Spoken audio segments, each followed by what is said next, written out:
Assalamualaikum warahmatullahi wabarakatuh. Waalaikumsalam warahmatullahi wabarakatuh. Kami dari kelompok 1 akan mempresentasikan sebuah PowerPoint tentang hasil wawancara kami terhadap Karudi Fadilah. Namun sebelumnya kami minta maaf karena Fadil dan Fafian berhalangan untuk hadir. Kita masuk saja ke materi pertama.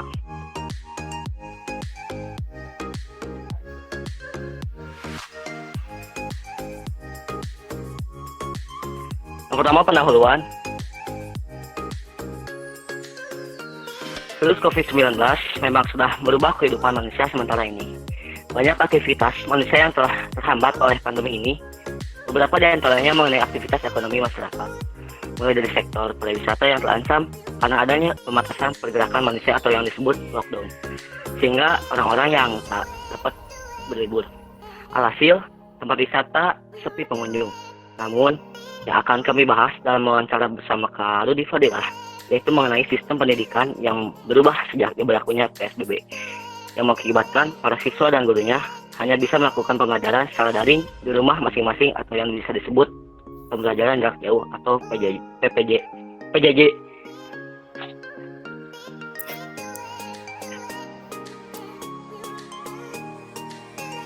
Yang kedua, apa sih kekurangan belajar daring? Salah satu dampak dari pandemi COVID-19 ini yaitu bidang pendidikan. Sistem yang diberlakukan pemerintah saat ini adalah belajar daring atau PJJ. Belajar daring dirasa oleh para siswa kurang optimal dalam menerima materi pembelajaran. Ketika guru menjelaskan materi pembelajaran lewat pertemuan online, hanya terbatas materi yang diberikan atau kurang optimal. Para guru sebisa mungkin mengemas pembelajaran dengan baik supaya para murid bisa memahami apa yang dijelaskan.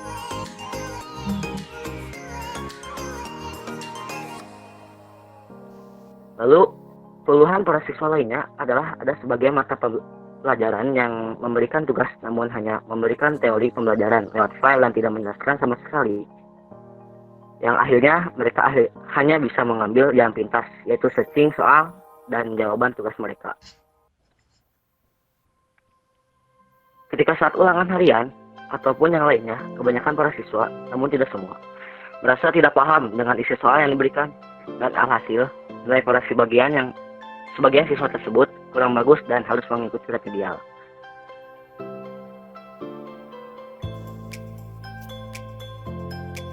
Silahkan kepada Arijal untuk membaca materi selanjutnya.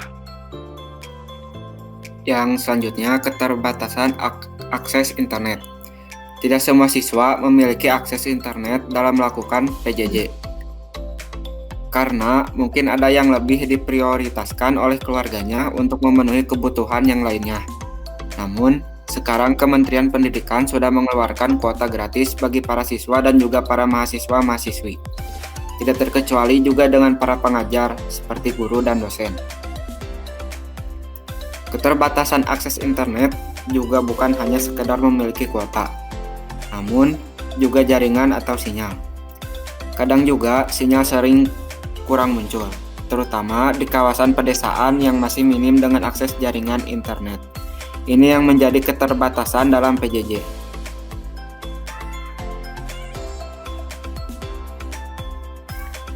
Yang selanjutnya, kurangnya interaksi saat belajar.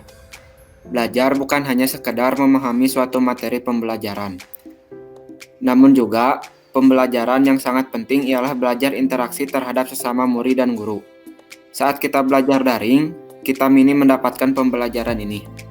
Karena saat pertemuan dalam sebuah aplikasi, ada keterbatasan waktu karena terlalu menghamburkan kuota internet.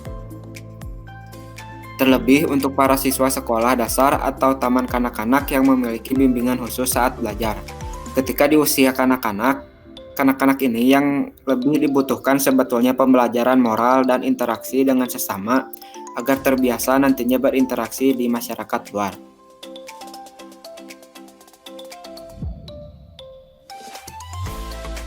Yang ketiga, ketika ada sebuah kekurangan, ada juga kelebihan dari kita belajar secara daring ini.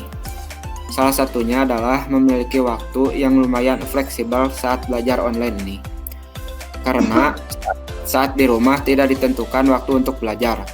Kita bisa membuat jadwal belajar sendiri, tetapi ketika kita mengerjakan tugas, diusahakan jangan melebihi batas deadline yang ditentukan oleh guru yang bersangkutan. Contohnya, saat kita melakukan pembelajaran, kita bisa sambil bersarapan pagi. Silahkan kepada Dapa untuk membaca materi selanjutnya.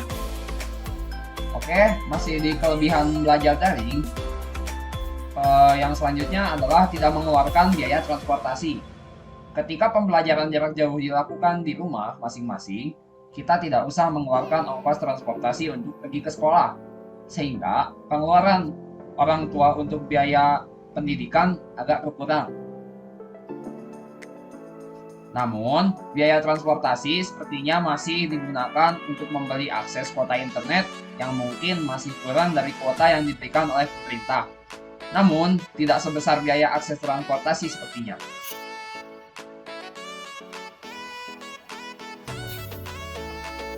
Lalu, bila belajar di rumah memiliki wawasan yang luas. Dengan menerapkan e-learning, tentunya kita akan menemukan banyak hal yang semula belum kita ketahui. Hal ini karena beberapa materi pembelajaran yang tersedia pada e-learning belum tersedia pada media cetak, seperti buku yang sering digunakan dalam metode belajar mengajar konvensional. Berbeda dengan pembelajaran tatap muka yang dilakukan dengan membaca buku.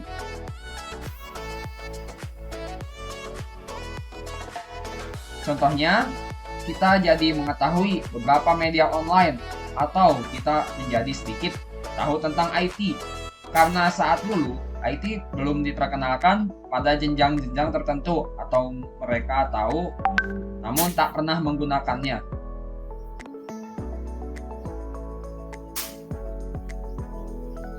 Kesimpulannya adalah ada kelebihan dan kekurangan dalam melakukan e-learning ini. Namun, kita tidak bisa melawan alam. Untuk masa sekarang, kita patuhi kebijakan PJJ ini sembari kita menunggu virus COVID-19 ini cepat menghilang dan berdoa terus. Serta menunggu datangnya vaksin yang sedang dibuat oleh para ilmuwan dunia. Yang paling penting, kita patuhi protokol kesehatan 3M. Ingat pesan ibu, memakai masker, menjaga jarak, serta mencuci tangan. Sekian dan terima kasih dari kelompok 1. Mohon maaf apabila ada salah ucap, karena kami masih belajar. Wassalamualaikum warahmatullahi wabarakatuh.